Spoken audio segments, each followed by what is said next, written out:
I believe in low taxes.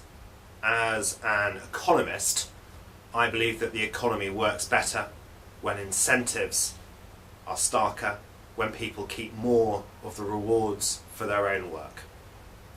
However, more important than my beliefs is that in our country, it is the public that decides what the level of taxation should be.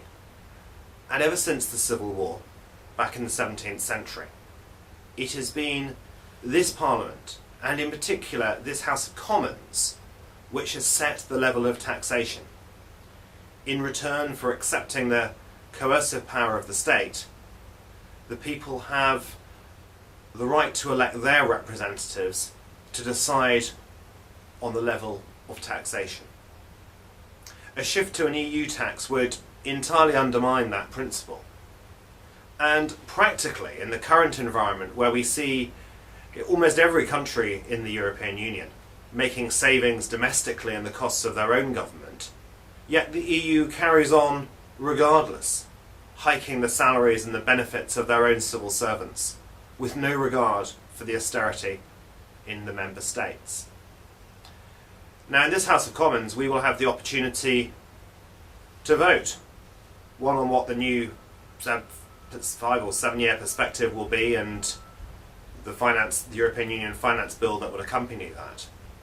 And there we have a veto, even in the EU treaties. Yet, more important than that, we have the right of this House of Commons to set taxation. And we as a House of Commons, if we pass a motion of this House instructing this British government to act in a particular way, then we should require and expect that that should happen. And I think for this year coming ahead in Europe, we see the European Commission try and set a 4.9% tax increase. Yet what we will do is, particularly if on this occasion we receive Labour support, I would look for colleagues, and a substantial number of colleagues on the Conservative backbenches, to link up with Labour, with other parties, and to say that we will see no increase in what we pay in cash to the European Union.